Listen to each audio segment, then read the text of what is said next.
right, Tory Lanez legal team is still fighting to get the rapper some form of justice. The team submitted a petition to revoke the 10-year sentence and urged the court to consider Tory's childhood trauma. The rapper's team also argued that facing deportation should not be considered because it discriminates against his Canadian origins. What are your thoughts on this story, Q?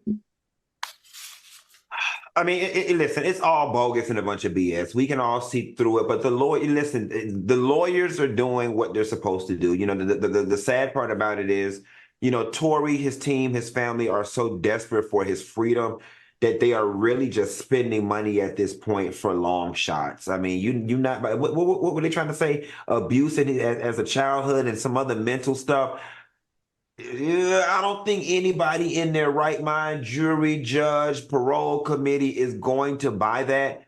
But I'm not mad for a desperate man doing what desperate people do, which is throw anything up against the wall and see if it sticks. And the lawyers are going to take his money and continue to throw out whatever it could be. The lawyers are going to take his money and say, after this fail, it's because he didn't get picked for Pop Warner football team. I mean, you know, it's going to be excuse after excuse after excuse till they see what can stick, and nothing's going to end up sticking, honestly. I think, Tory, you just need to kind of settle in and get comfortable and come out a better man.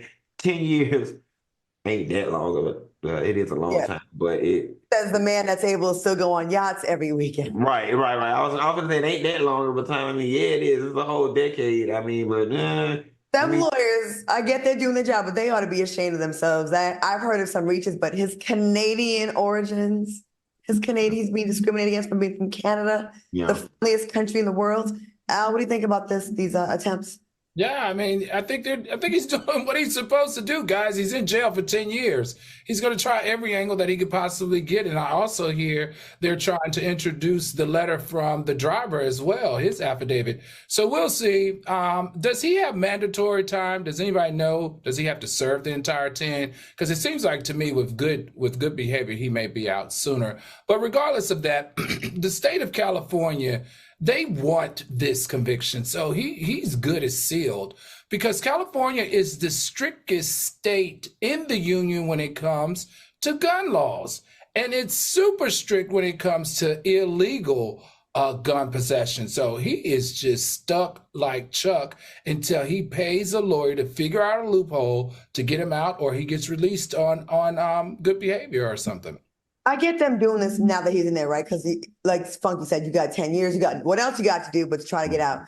But where was this energy from the driver that didn't want to say anything before, right? They were kind of mums the word before the trial. And also now they're saying, oh, it was really Kelsey. If I was Tory Lanez and this was really the case, I'd be saying this. Let me get on the stand. Before you go in, not after. Yeah. They should have thrown everything at, everything at this case before. But I think there's a bit of arrogance on the defendant's part, thinking that they were going to get over on this. And I don't know why. Mm-hmm. Stacey said his lawyers got Casey Anthony off and he's locked up. He better learn how to sew or something. His edge is going to be completely eroded when he comes out of there. And, Max him said, like I said, mind you, that man did not even take the stand to defend himself. And Joseph Savage said Tory needs to give up the fight like his hairline.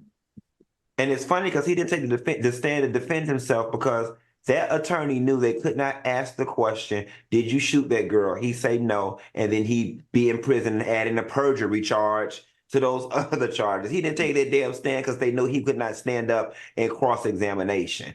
You know what I'm saying? So it's just, I mean, you shot the damn girl. It's super unfortunate that someone such a talent and bright career would make these moves.